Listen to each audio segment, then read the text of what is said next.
అంటే ఇప్పుడు ఈ గొడవ బయటకు వచ్చినప్పటి నుంచి కూడా ఒక వీడియో అనేది బాగా విపరీతంగా అటు సోషల్ మీడియాలో తిరుగుతుందండి. అంటే మీ పైన చేసుకున్న మహిళ ఎవరైతే ఉన్నారో తను కొట్టేటప్పుడు పక్కన పోలీసులు కూడా ఉండడం జరిగింది. కానీ వాళ్ళు ఆపడానికి కనీసం ప్రయత్నించలేదా?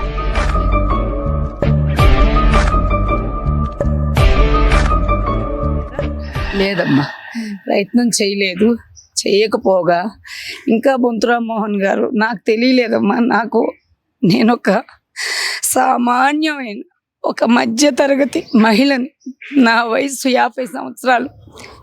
21 సంవత్సరాలు అమీర్పేట ఎల్లారెడ్డిగూడలోనే ఒక చిన్న 60 మంది హాస్టల్స్తో స్టార్ట్ చేసి అక్కడ 4, మాదాపూర్లో ఒక 3, ఇక్కడ అమీర్పేటలో ఒక 2 మా వృత్తిలో భాగంగా తీసుకున్నామమ్మా.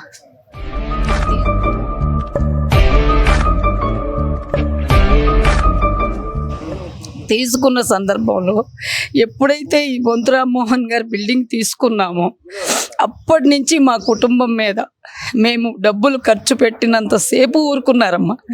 అది కాలువ మీద 350 గజాలకి 650 గజాల్లో 2 బిల్డింగులు కట్టారు. మాకు హైడ్రా వచ్చిన తర్వాత విచారించుకోగా తెలిసింది అది అనాథరైజ్డ్ బిల్డింగు. అది నాలాని డైవర్ట్ చేసి కట్టారు, అది ఎప్పుడైనా పడగొట్టేయచ్చు అని చెప్పారు. మాకు తెలియలేదు. ఈ డబ్బంతా మా చేత అడ్వాన్స్గా ఇచ్చుకున్న డబ్బు, అప్పు తెప్పించిన డబ్బు మొత్తం కూడా వీళ్ళు మా చేత కన్స్ట్రక్షన్స్కి ఎందుకు ఖర్చు పెట్టించారో మాకు అప్పుడు అర్థం అవ్వడం జరిగింది. ఈ అర్థం అవ్వడం జరిగిన తర్వాత మేము చాలా భయపడిపోయాం. ఎందుకంటే వాళ్ళకి ఇప్పుడు నిన్న ఒక విషయం తీస్తున్నారమ్మా. జస్ట్ మీకు చాలా చెప్పుకోవాల్సింది బ్రీఫ్గా. పాలమ్ముకొని పొట్టిగా వేసుకునే శ్రీదేవి గారు అని మా హస్బెండ్ గారు కామెంట్ చేశారన్నారు. ఒకవేళ కులానికి సంబంధించి ఆ విషయం తీస్తున్నారు తల్లి, దయచేసి మాకు కులాన్ని కానీ ఎవరిని కానీ ఉద్దేశపూర్వకంగా ఏ రోజు నేను ఎన్నో మీడియాల్లో మాట్లాడాను. ఆవిడని కూడా కనీసం ఒక రాజకీయ మేయర్ గారంటే ఎవరమ్మా, సిటీకి ప్రథమ పౌరుడు, ఒక ప్రథమ పౌరుడిగా చేసిన బొంతు రామ్మోహన్ గారి భార్య అయ్యుండి, ఒక చల్లపల్లి కార్పొరేటర్గా ఉండి ఇంకా ఏవో పదవులు ఉన్నాయని చెప్పుకుంటుంది ఆవిడ. ఇన్ని పదవులు ఉన్న ఆవిడ నోటికి నరం లేని నాలిక లేనట్టుగా హాస్టల్లో ప్రాస్టిట్యూట్ చేశారు. ప్రాస్టిట్యూట్ జరిగింది. ఎవరు నిర్ధారించారు తల్లి? ఎవరిచ్చారు నీకు? ఎవరిచ్చారు? ఏ సిఐ గారు ఇచ్చారు? ఏ ఏసీపీ గారు ఇచ్చారు? ఎవరు నిర్ధారించారు? నువ్వెందుకు మీడియా ముఖంగా మా వ్యవస్థను కూడా కించపరిచేలాగా మాట్లాడుతున్నావు? దాంతోపాటు నా పిల్లల్ని, మీ పాప మీ బాబు గురించి కూడా మాట్లాడడం జరిగింది. అలాగే మీ పాప వీడియో కూడా ఒకటి సోషల్ మీడియాలో వైరల్ చేస్తున్నారు. దానికి సంబంధించి వైరల్ అయిన వీడియోకి పార్ట్ మీకు పంపించాను, అది మీరు గమనించవచ్చు. ఇప్పటి వరకు నేను అది ఎవరికి ఇవ్వలేదండి. దీన్ని తప్పకుండా ఇది ఏంటి అనేది మీరు నిర్ధారించి దీనిలో చూపించగలరని కోరుకుంటున్నానమ్మా. దాంతోపాటు ఏమంటున్నారు బొంతు రామ్మోహన్ గారు, ఒక మీడియా మిత్రుడు ఎంత అయితే మాత్రం, ఎన్ని రోజుల క్రితం వీడియో అయితే మాత్రం ఇలా కొడతారా? మనం అడవిలో ఉన్నామా? మహారాష్ట్రలో ఉన్నామా? గుజరాత్ కాదు, సారీ, ఎక్కడున్నాం? ఏ రాష్ట్రంలో? బీహార్లో ఉన్నామా? ఎక్కడున్నామని ఒక మీడియా మిత్రుడు క్వశ్చన్ చేయడం జరిగి బొంతు రామ్మోహన్ గారికి కాల్లో లైవ్ తీసుకోవడం జరిగింది. అప్పుడు రామ్మోహన్ గారు ఏం మాట్లాడాలమ్మా, అది దాని మొగుడు, దాని కొడుకు, అంటే ఒక ప్రథమ పౌరుడు అయ్యుండి ఒక ఆడపిల్లని పట్టుకొని, ఆయన వయసు ఎంతో నాకు తెలియదమ్మా, నా వయసు 50 సంవత్సరాలు, అది అనే మాట ప్రస్తావించడం ఎంతవరకు సబబు అని నేను అడుగుతున్నానమ్మా మీ మీడియా ముఖంగా. శ్రీదేవి గారు కూడా వాడి కొడుకు వీరారెడ్డి కొట్టామని ఒప్పుకున్నాడు మీడియా ముఖంగా. ఎందుకు కొట్టాల్సి వచ్చింది మీ అత్తగారు? అదే వాళ్ళ రామ్మోహన్ గారి బామ్మర్ది భార్యని నేను కొరికాను అని చెప్పి ప్రచారం చేస్తున్నాడు. ఫస్ట్ టైము ఇప్పటి వరకు నేను ఎవరికి ఇవ్వలేదు, మీ హిట్ టీవీ వారికే ఇస్తున్నాను. ఎందుకంటే మీ హిట్ టీవీలో చెప్పిన అబద్ధాలు ఇంకా ఎక్కడా కూడా చెప్పలేదు. ఫస్ట్ నుంచి అబద్ధాలే చెప్తుంది. ప్రత్యేకించి నిన్న కూడా తను అడాప్ట్ చేసుకొని పెట్టుకున్న కొంతమంది పిల్లల్ని రెడీ చేసి పెట్టుకుంది అక్కడ, ఒక 5-6 హాస్టల్ ఖాళీ చేయించడం కోసం. అర్థమవుతుందమ్మా? ఆ అమ్మాయి సిగరెట్లు తాగుతూ మందు తాగుతూ ఉంటే పలుమారు వార్డెన్ చెప్పడం జరిగింది, దయచేసి హాస్టల్ ఖాళీ చేసి వెళ్ళిపోమ్మని. మా పాపకి సంబంధించిన వీడియోలో అమ్మాయి కూడా కనపడుద్ది, కావాలంటే మీరు చూడొచ్చు. ఆల్కహాల్ టెస్ట్ చేయించుకోండి అమ్మాయిని. అమ్మ, హాస్టల్ ప్రిన్సెస్లో తాగొద్దు, మీకేమన్నా ఉంటే బయటికి వెళ్ళు. 2 years నుంచి ఉంటున్నా అని చెప్తుంది. ఎందుకుంటున్నావు 2 years నుంచి? ఇక్కడ ప్రాస్టిట్యూట్ జరుగుతుంది, ఇక్కడ వ్యభిచారం నిర్వహిస్తుంది అంటున్నారు ఓనర్ కొడుకు చేస్తున్నాడు అంటున్నారు. ఓనర్ ఇంకా కూతుర్ని ఒక్కదాన్ని వదిలిపెట్టారమ్మా. కూతుర్ని ఎలా తీర్చుకున్నారు? ఒక IBSలో ఒక MBA చదువుకొని ఒక సామాన్యమైన మధ్యతరగతి ఆడబిడ్డ 24 సంవత్సరాలు 2 లక్షల రూపాయలు డొనేషన్ తీసుకొచ్చుకొని చదువుకున్న నా బిడ్డని రోడ్డుకు లాగారు. ఇవాళ ఒక తల్లిగా ఆవేదనతో మాట్లాడుతున్నాను. మీ అక్కసుంది, నా మీద తెచ్చుకోండి, నా భర్త మీద తెచ్చుకోండి. ఏడుస్తుంది, బట్టలు చించుకుంటుంది. ఎప్పుడు చించుకున్నాను తల్లి నేను బట్టలు? ఇంతకు ముందు కూడా మీరు నాకు గ్యాస్ సమస్య గురించి అసోసియేషన్కి సంబంధించి వచ్చినప్పుడు కూడా నేను ఎలా ఉన్నానో చూడొచ్చు. ఇవాళ నా దుస్థితి ఎలా ఉందో మీరు ఆ వీడియో ఈ వీడియో కూడా చూపించండి. నా కుటుంబాన్ని ఏ స్థితికి తీసుకొచ్చారో చూపించండి. ఒక మధ్యతరగతి ఆడపిల్లగా ఒక ఊరు వదిలిపెట్టి ఇంకొక ఊరు బ్రతకడానికి వచ్చి ఏమండి ఆంధ్ర రెడ్లకి ఎక్కువ అని ఒక అతను మాట్లాడుతున్నాడు. కామెంట్లో ఆమె పెట్టిస్తుంది. అంటే రెడ్డి కులంలో పుట్టడమే నేను చేసుకున్న తప్ప, నేను పుట్టకూడదా? నేను ఒక ఆడబిడ్డగా అమ్మ కడుపులో నుంచి వచ్చిన తర్వాత ఒక నాన్న తండ్రి కులం నా ఒంటి మీదకి వచ్చింది. ఫస్ట్ నేను ఒక ఆడపిల్లని, నా తండ్రి ఒక మిలిటరీ వ్యక్తి, నేను ఒక మిలిటరీ ఆయన కూతుర్ని. పహల్గాం దాడి జరిగినప్పుడు ఉమేష్ చంద్ర స్టాచ్యూ నుంచి సచిన్ థియేటర్ వరకు మీరు వస్తే రండి లేతే లేదని ర్యాలీ చేశాను. అట్లాంటి దేశభక్తి ఉన్న సమాజం పట్ల విలువ ఉన్న వ్యక్తిని ఇట్లాంటి ఒక ఆడపిల్లను పట్టుకొని ఆడపిల్ల కుటుంబాన్ని రోడ్డుకు లాగి అది ఇది అని దుర్భాషలాడుతూ వాడు వీడు అని మాట్లాడుతూ ఒక బాధ్యత గల స్థానంలో ఉన్న రాజకీయ నాయకులు మాట్లాడడం తప్పు కాదమ్మా. కడుపు మంటతోటి బిడ్డల్ని భార్యని అవమానపరిచి రోడ్డుకు లాగినప్పుడు ఒక్క మాట అన్నందుకు కులం పేరు అడ్డం వచ్చిందా? ఇక్కడికి వచ్చినంత వరకు మేము రైతులమమ్మా. మేము పాలు పిండుకొని బర్రెల మేత పెంచుకొని పాలు అమ్ముకొని వ్యవసాయం చేసుకొని అది తీసుకుపోయి ఎరువు పొలానికి వేసుకొని జొన్నలు ఎరువులు మొత్తం పండించుకొని బతికిన వాళ్ళమమ్మా. మేము రైతు కుటుంబమే. రైతు కుటుంబం నుంచి వచ్చి అక్కడి నుంచి ఇప్పుడు కూడా మాకు భూములు ఉన్నాయి మా ఊర్లో. ఇక్కడికి వచ్చి మంచి గౌరవప్రదమైన వృత్తి, నలుగురికి సేవ చేసుకోవడం, అన్నం పెట్టడం, నీళ్లు పోయటం. ఆ రోజు మీరు అడిగినప్పుడు కూడా చెప్పాను, అసోసియేషన్లో మా వారందరూ కూడా పిల్లలకి ఇబ్బంది లేకుండానే చూస్తారు. మా సభ్యులందరూ మేము హాస్టల్స్ మూసేయమండి, మేము ఏదైనా కూడా గట్టిగా పోరాడి నిలబడతాం మేడం అని చెప్పుకున్నాను మీకు. అట్లాగే మా ఎవ్వరూ కూడా మేము ఇలాంటి పనులు చేయడానికి చెయ్యరు కూడా అమ్మ. మైనర్లు మేము హాస్టల్స్లో జాయిన్ చేసుకో, మైనర్ పిల్లల్ని మా హాస్టల్స్లో ఇవ్వం. మా working women's working boys hostels ఉంటాయి.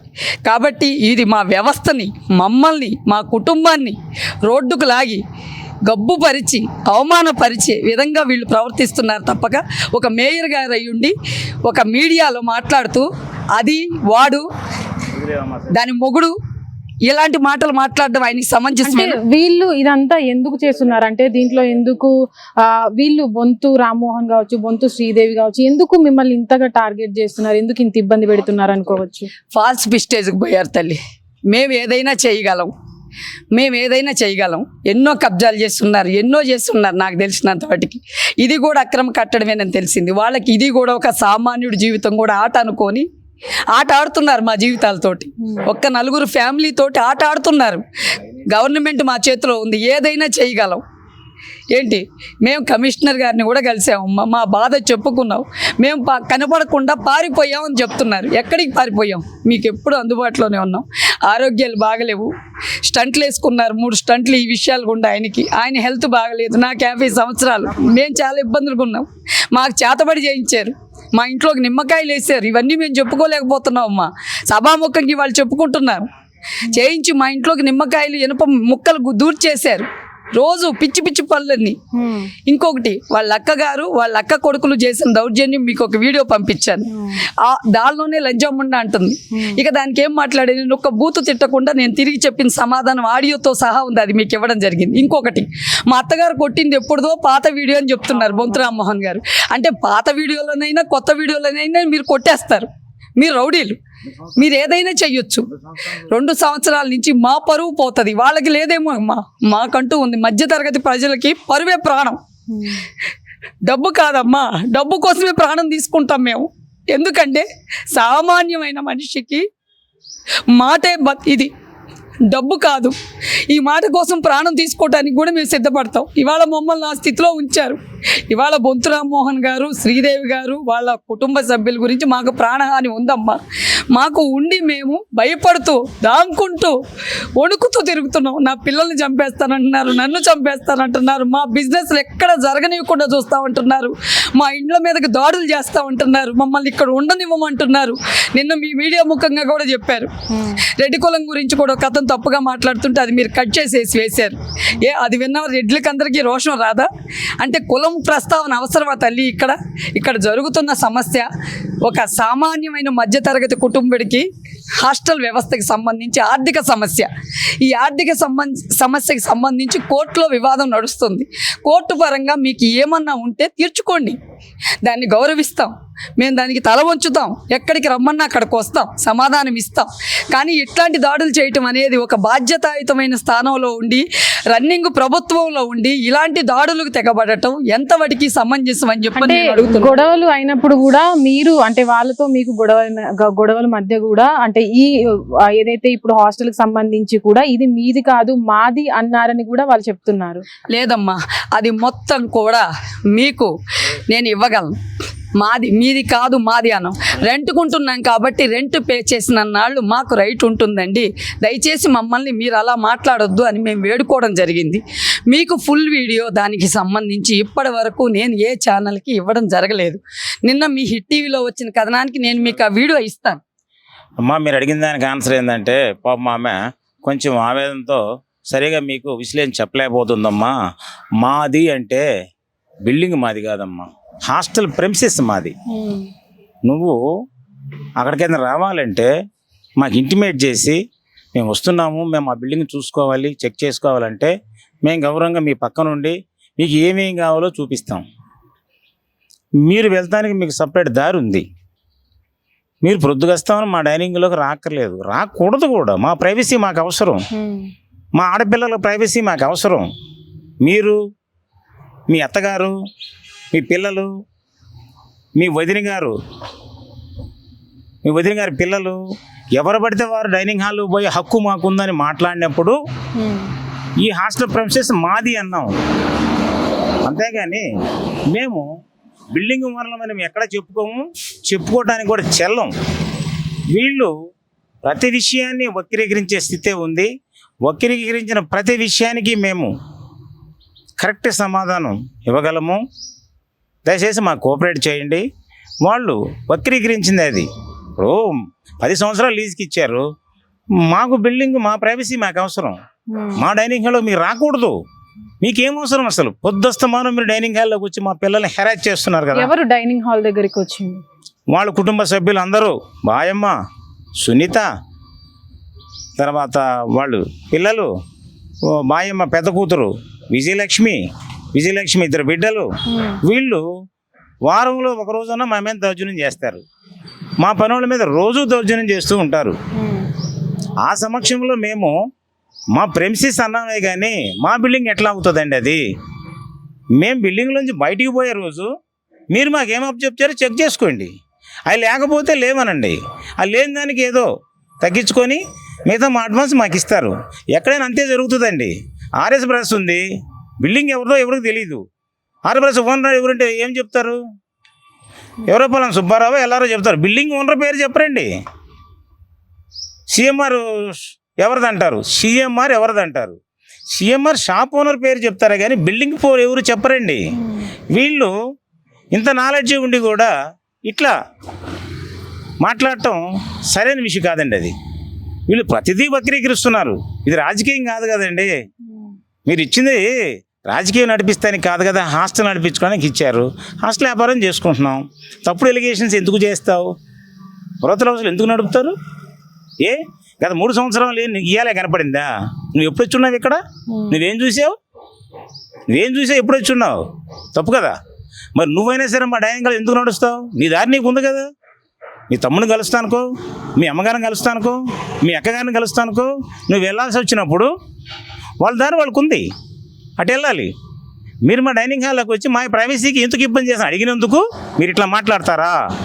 బిల్డింగులు మావి కావు. అక్రమ కట్టాలు కట్టారు డ్రైనేజ్ కాలువల మీద. ప్రజలకు తెలుసు, చుట్టుపక్కల అందరూ మీరు ఎంక్వైరీ కమిషన్ వేసి ఎంక్వైరీ చేయండి. ఇక్కడ డ్రైనేజ్ ఉందా లేదా మీరు ఎంక్వైరీ చేయండి. చుట్టుపక్కల ఉన్న ఇళ్ళలో అందరూ ఎంక్వైరీ చేయండి. గతంలో ఇక్కడ ఏముంది? డ్రైనేజ్ కాలం ఉంది, మరి లాక్డౌన్లో కట్టారు, అక్రమ కడ్డాలు కట్టారు. అవన్నీ వదిలేసేసి అద్దెకి వచ్చినాడు మా ప్రాంగణంలో మేము ఎందుకు వచ్చామని అడిగితే బిల్డింగ్ మాదన్నారంటూ కరెక్ట్ కాదు. 10 సంవత్సరాలు ఆ ప్రాంగణం మాదే. హాస్టల్ ఓనర్ ఎవరంటే నా పేరే చెప్తారు, మాయం పేరు ఎప్పటికీ చెప్పరండి. మాయం పేరు ఎక్కడికి చెప్పరు. హాస్టల్ ఓనర్ ఎవరంటే ఏం చెప్తారు? వీర హనుమాన్ రెడ్డి అనే చెప్తారు, మాయం అని చెప్పరండి. దయచేసి అర్థం చేసుకోండి. ఇది వీళ్ళు ప్రతి విషయాన్ని వక్రీకరిస్తున్నారు. మేము ప్రతిదానికి సమాధానం చెప్పుకుంటామండి. సమయం తక్కువ ఉంది కాబట్టి మేము ఇంతవరకు ముగిస్తున్నాం. చివరిగా ఏం చెప్తారమ్మా ఈ వివాదం గురించి? ఈ వివాదం మొత్తం కావాలని ఉద్దేశపూర్వకంగా బిల్డింగ్ ఖాళీ చేయించడం కోసం పక్కా ప్రణాళికతోటి టైం టు టైం చెప్తున్న శ్రీదేవి గారు రచించిన ప్రణాళిక. శ్రీదేవి అండ్ ఫ్యామిలీ ఒక్క సినిమా ఇది మొత్తం కూడా. Date to date, time to ఆవిడ సినిమా క్రియేట్ చేసి దీన్ని ఇక్కడ ఇంప్లిమెంట్ చేసి జరిగింది. ఆ పక్కన ఉన్న వాళ్ళ ఇంటి ఓనర్ గారే, వాళ్ళ రిలేటివ్స్ అవుతారు త్రివేణి గారని, ఆవిడ పక్కనున్న వాళ్ళ ఈ బిల్డింగ్ ఓనర్స్ కూడా చెప్పింది, మేము రచించి ఒక అబ్బాయిని పంపించి ఇట్లా క్రియేట్ చేసి బిల్డింగ్ ఖాళీ చేపిస్తున్నాం, మీకు కూడా ఇదే గతి పడుతుంది, మాకు ఎదురు తిరిగితే మా బలం పెచ్చుగా ఉంది, బిల్డింగులు ఎవరైనా కోర్టులో ఉండి ఇట్లాంటి పరిస్థితుల్లో ఉంటే కంపల్సరీగా మేము ఇలాంటి ఎలిగేషన్స్ తెచ్చి బిల్డింగ్స్ ఖాళీ చేయిస్తాం, మీరు మమ్మల్ని ఏమీ చెయ్యలేరు అని చెప్తున్నారమ్మా. దాంతోపాటు బెదిరింపులకు పాల్పడుతున్నారు. ఇప్పుడు కూడా ఆ రోడ్డు మొత్తం 70 మంది రౌడీల ఆధీనంలో ఉంది, పోలీసు వారి ప్రొటెక్షన్స్ తోటి ఉంది. ప్లస్ ఇప్పుడు ఏదైతే చెప్తున్నారో కెమెరాలు కట్ చేశారని ఎవరూ చేయలేదమ్మా. ఆమె అక్క కొడుకులు, ఆమె అక్క ఆ ముందు రోజు కూడా వచ్చి మొత్తం ఆ రోజు ఏదైతే డేట్లు చెప్తుందో మొత్తం పగలగొట్టేసి మా ప్రిన్సెస్లో సిస్టమ్స్తో సహా పగలగొట్టిన ఫోటోలు కూడా ఇప్పుడు మీకు చూపిస్తాను. ఈ కంప్లైంట్ ఇచ్చినా మా కంప్లైంట్ పోలీసు వారు తీసుకోవట్లేదు. ఉల్టాగా మా మీదే ముందు కంప్లైంట్ చేసి పంజగుట్ట పోలీస్ స్టేషన్ ఏమన్నారమ్మా చెప్తున్నాం కదా, పిలుస్తారు, కూర్చోబెడతారు, మీ మీద ఎఫ్ఐఆర్ అయింది, రిమాండ్కి వెళ్ళి రండి అని చెప్తారు. ఒక్క నిమిషం, రిమాండ్కి వెళ్ళి రండి అని చెప్తారు. మా అబ్బాయిని ఒక 24 గంటలు మొత్తం కూర్చోబెట్టుకున్నారు. స్థానిక కార్పొరేటర్ గారు వచ్చి పిల్లలందరినీ పిలిచేసేసి కేసులు పెట్టమని చెప్పానని నైట్ అంతా ఒత్తిడి చేసింది. కానీ ఏ పిల్లలు వచ్చి కంప్లైంట్ పెట్టడానికి ముందుకు రాలా. ఎవరైతే పెయిడ్ ఆర్టిస్టులు తెచ్చుకున్నదో ఆ ఆర్టిస్టుల చేత పెట్టించింది. ఎవరైతే రూమ్లోకి ఒక అమ్మాయి వచ్చిందని అని చెప్తున్నారో ఆ అమ్మాయి హాస్టల్ ఖాళీ చేసి కూడా వెళ్ళిపోయిందమ్మా. ఆ అమ్మాయి భయపడి, ఆ అమ్మాయి వెళ్ళిపోతే ఆ అమ్మాయి అన్నగారు వచ్చిన సందర్భంలో వాళ్ళ అన్నగారు కూర్చున్న ఫోటో కూడా చూపిస్తాను, భయపడి వెళ్ళిపోయిందని అంటున్నారు. దొంగతనానికి వచ్చాడనే మాటే చెప్పారే కానీ పిల్లలు బయట అన్నోన్ పర్సన్ వచ్చాడనే కానీ ఇక్కడ ఇలాంటి జరుగుతుంది అని ఎవరు చెప్పలేదమ్మా. దయచేసి దీన్ని మీరు అర్థం చేసుకోవాలి. ఇది కక్షపూర్వకంగానే బిల్డింగు ఖాళీ అవ్వట్లేదు. రెండోది అవతల పక్క బిల్డింగ్ ఖాళీగా ఉంటుంది. వీళ్ళనేమి కోర్టు నుంచి ఆర్డర్ వచ్చేసరికి లేట్ అవుతుంది, వీళ్ళని ఖాళీ చేయించలేనన్న దురుద్దేశంతో తనకున్న అంగబలం, అర్ధబలం, కోర్టు సెలవులు వీటన్నిటిని అడ్వాంటేజ్గా తీసుకొని రౌడీ మూకల్ని దింపి ప్రత్యక్షంగా 4-5 పిల్లల్ని కొని ఇలాంటి ఫాల్స్ అలిగేషన్స్ తీసుకొచ్చి మా హాస్టల్ వ్యవస్థని మా కుటుంబంతో పాటు మొత్తాన్ని రోడ్డుకు లాగారమ్మ బొంతు శ్రీదేవి గారు. ఇంకొకటి, ఫస్ట్ నుంచి నేను రామ్మోహన్ గారు ఒక దానిలో చెప్పారు, కొరికారు, మా వాళ్ళు నచ్చేశారు, ఇది చేశారని. దానికి సంబంధించిన వీడియో మొత్తం ఇస్తాను. స్టార్టింగ్ నుంచి ఏం జరిగింది అనేది మీకు చూపించగలను అనమాట. నేను అది మీకు ఇస్తాను, అది మీరు చూడండి, మీకు చూపిస్తాను. వాళ్ళు వచ్చి హాస్టల్ ప్రిన్సెస్ మమ్మ ఉల్లిగడ్డలు కొనుక్కోవడానికి పోతే మమ్మది ఇల్లు కాదన్నారని రాజకీయంలో అబద్ధాలు ఆడినట్టు సామాన్యుడి మీద కూడా అబద్ధాలు ఆడుతుందమ్మా శ్రీదేవి గారు. మీకు థ్రెట్ ఉందని అంటున్నారు, అంటే ఇప్పటివరకు ఎవరైనా ఫోన్లు చేసి బెదిరించారు? అవునమ్మా, ప్రతిదీ ఫాడ్ కాల్సే. మీరు ఎక్కడున్నారు, ఏంటి, ఎప్పుడు వస్తారు, ఏంటి, బిల్డింగ్కి రమ్మంటుంది. మీకు అర్థమవుతుంది కదమ్మా. అక్కడికి రాగానే మొన్న మా పనోళ్ళని 3 కొట్టేస్తే ₹1,00,000 అయింది. నిన్న ఐసీయూలో నుంచి నిన్ననే ఇంకొక ఆమె కూడా బయటకు వచ్చింది. అట్లాగే మమ్మల్ని కూడా కొట్టి చంపేదానికి ప్లాన్ చేస్తుంది. ఇప్పుడు హాస్టల్ స్టేటస్ కోలో ఉండగా ఇంకొక బోర్డు పెట్టింది, మీరు వెళ్ళి మీడియాని తీసుకొని రావచ్చు. ఒక స్టేటస్ కో ఉన్న బిల్డింగ్కి ₹1 కోటి సామాన్లు మా లోపల ఉన్నాయి. ఇంకా అక్కడ పిల్లల్ని అయితే బయటికి పంపించావు, మొత్తం సామాన్లు వ్యవస్థ అంతా మాదే కదా. అక్కడ పెట్టుకొని నువ్వు రౌడీలను పెట్టుకొని ఇంకొక బోర్డు పెట్టించడం జరిగింది. ఏదో అసోసియేట్స్ అని పెట్టించిందంట కొత్తగా బోర్డు. ఎలా పెట్టిస్తుంది? ఇది కోర్టు అడగదా? మీడియా అడగదా? రేవంత్ రెడ్డి గారు గమనించరా? వీళ్ళ పట్ల ఏంటి అని ఎంక్వైరీ చేయించరా సార్? ఎవరిని అడగాలి? మాకు ఎవరు? సీఎం గారే దిక్కు. అందుకే సీఎం గారినే వేడుకుంటున్నాం. ఎందుకంటే వాళ్ళ రౌడీయిజం ఆ స్థాయి దాటిపోయింది కాబట్టి సీఎం గారినే వేడుకుంటున్నాం. ఇంకంతకన్నా మాకెవరు కనిపించలేదు ఇక్కడ. ఒక సామాన్యమైన మధ్యతరగతిలో కుటుంబంలో పుట్టి వచ్చిన ఆడపిల్లలు ఎంతవరకు పోరాడగలం? వాళ్ళు ఆడే అబద్ధాలకి ఎన్నిటికీ మేము ప్రూఫ్ చూపించుకోగలం? మేము ఏం చెయ్యం, సామాన్యులం అమ్మ. ఎక్కడెక్కడో తీరాల నుంచి వచ్చాం ఇక్కడికి. ఇక్కడ ఉండొద్దు ఇంకా నిన్ను అంటున్నారు, ఆంధ్ర వాళ్ళని తీస్తున్నారు. ఆంధ్రాలో పుట్టడమే తప్ప 21 సంవత్సరాలుగా, గత 20 సంవత్సరాల నుంచి ఓటు హక్కు ఇక్కడ వేసుకుంటున్నాం. మేము ఆంధ్రాలో పోయి వేసుకోవట్లేదే. ఇక్కడ మేము తెలంగాణ పౌరులం కాదా? మాకు రక్షణ లేదా? మేము ఇక్కడ, మా ఆధార్లు ఇక్కడ, మా పిల్లల చదువు ఇక్కడ, మా భవిష్యత్తు ఇక్కడ, సొంత ఇల్లు ఇక్కడ. ఎక్కడికి వెళ్ళిపోవాలి మేము? ఆంధ్ర ప్రజలకు రక్షణ లేదా తెలంగాణలో? ఇదేనా రాజకీయ దౌర్జన్యాలు?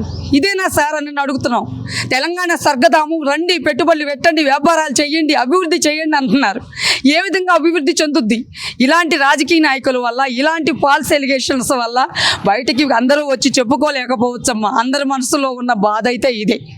రాజకీయ బలం ఉపయోగించి మీడియాలో తప్పుడు ప్రచారం చేసి తనకు అనుకూలంగా ఉన్న మీడియాన్ని తప్పుడు ప్రచారాలు, తప్పుడు కారణాలు ప్రదర్శించి ఒక కుటుంబాన్ని, తద్వారా మా వ్యవస్థని రోడ్డుకు లాగుతున్న శ్రీదేవి గారు, బొంతు రామ్మోహన్ గారు గురించి సీఎం గారు దృష్టికి తీసుకొని ఆలోచించి ఈ సామాన్యులకి తగు న్యాయం చేస్తారని చెప్పని మీ హిట్ టీవీ ద్వారా ఈ అవకాశం ఇచ్చినందుకు మీకు ధన్యవాదాలు తెలియజేసుకుంటూ, మా అభ్యర్థనని సీఎం గారి దగ్గర ద్వారా వెళ్ళేదాకా కూడా మీరు చూపించాలని కోరుకుంటున్నాను తల్లి. ఇదే నా అభ్యర్థన.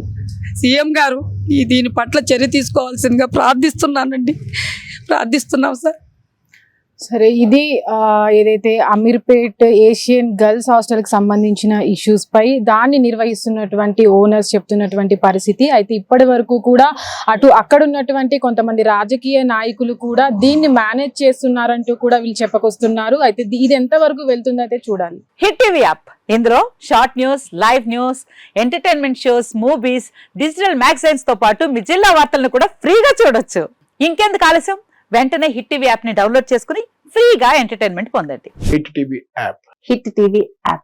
Please download hit TV app. Hit TV app ని ఫ్రీగా డౌన్లోడ్ చేసుకుని ఎంజాయ్ చేయండి. మీకు నచ్చిన ఎంటర్టైన్మెంట్ కోసం హిట్ టీవీ యాప్ ని ఫ్రీగా డౌన్లోడ్ చేసుకుని ఎంజాయ్ చేయండి. హిట్ టీవీ యాప్ ని డౌన్లోడ్ చేసుకుని ఆస్వాదించండి, ఆశీర్వదించండి. ఇంతమంది సెలబ్రిటీలు హిట్ టీవీ యాప్ ని డౌన్లోడ్ చేసుకోండి అని చెప్తున్నారంటే ఎంత మంచి యాప్ ఆలోచించండి. అమెరికా అమెరికా అమెరికా అమెరికాలో చదవాలనుకునే వాళ్ళకి విశ్వసనీయమైన పేరు మన శౌర్య కన్సల్టెన్సీ. UK లో 1 year masters, UK లో 1 year masters, 2 years work permit up to 5 years visa. Contact Saurya Consultancy. Contact 89851 89851.